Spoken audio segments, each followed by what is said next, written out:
Assalamualaikum warahmatullahi wabarakatuh. Saya Saifi Fadilah, saya dari Prodi PG PAUD kelas 20D1E R1 dengan NIM 200651018. Saya di sini akan sedikit menjelaskan tentang evaluasi program di awal intervensi dini dan pendidikan khusus anak.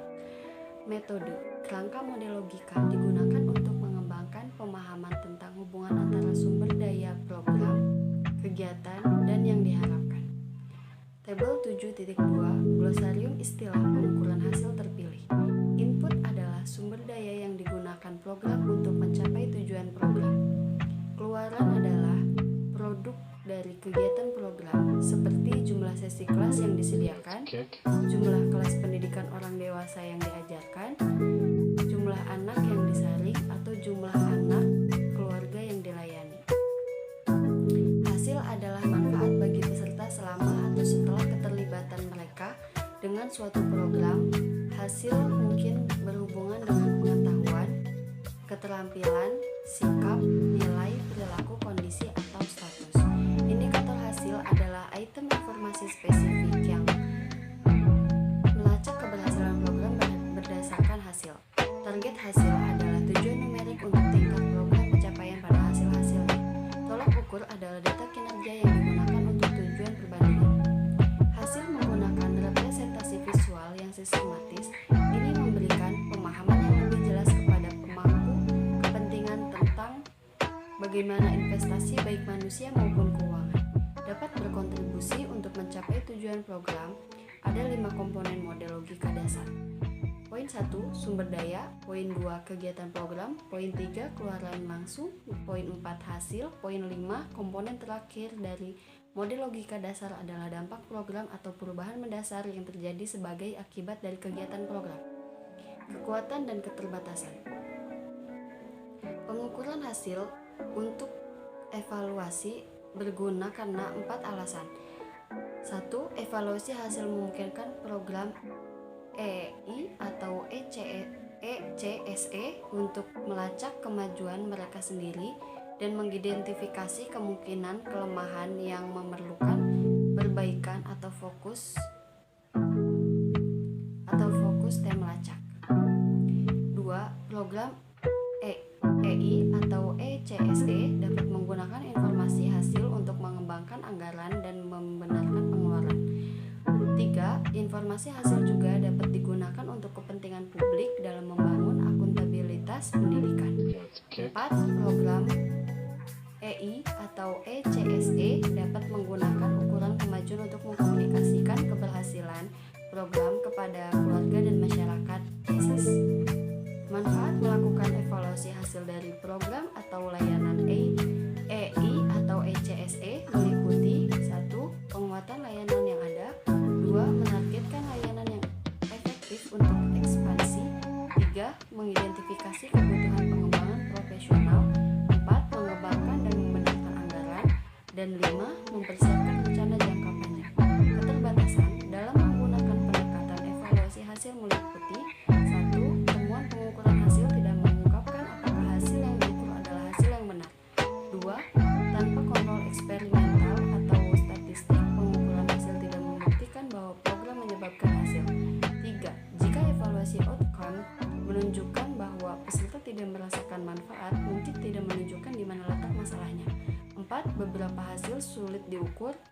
Dan 5. Beban tambahan diberikan kepada peserta dengan meminta mereka menyelesaikan survei, berpartisipasi dalam kelompok fokus, dan lain-lain.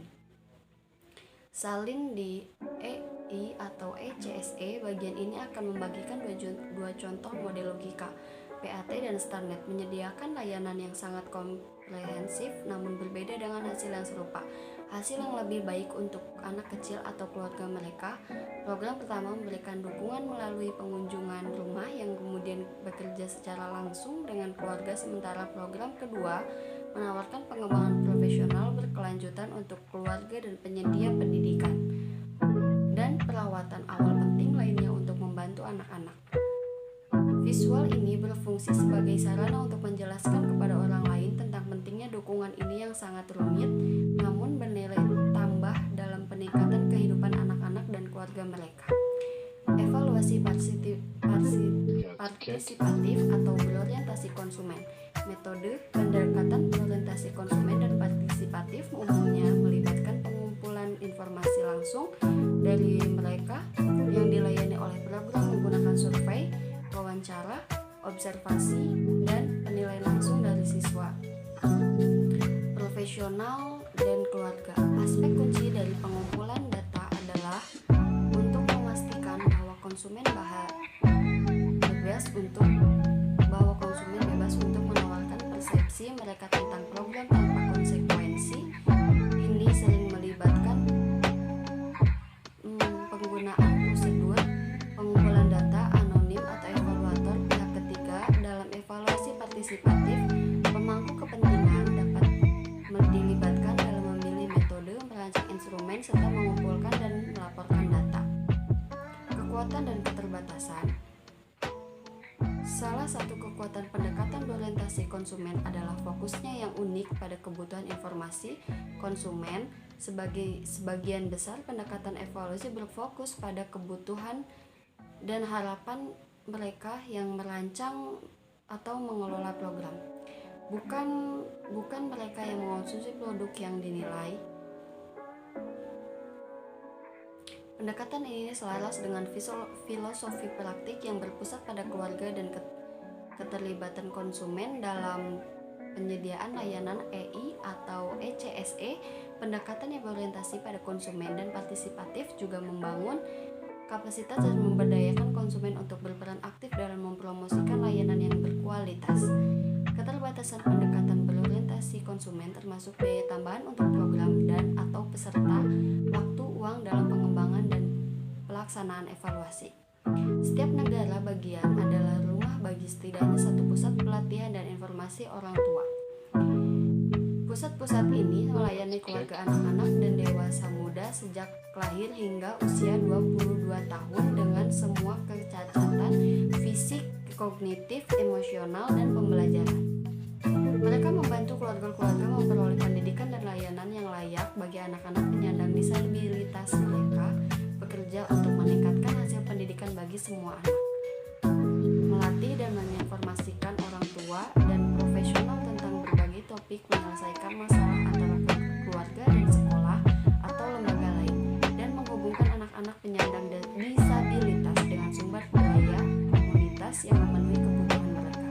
Strategi berorientasi konsumen ini konsisten dengan filosofi Parent Training Center yang berorientasi pada kebutuhan dan berorientasi pada layanan. Pusat berorientasi dan regional menggunakan hasil evaluasi untuk meningkatkan kepuasan konsumen dan layanan target untuk memenuhi kebutuhan yang diungkapkan. Mungkin cukup sekian dari saya. Sekurang-kurangnya saya mohon maaf. Billahi taufik wal hidayah. Wassalamualaikum warahmatullahi wabarakatuh.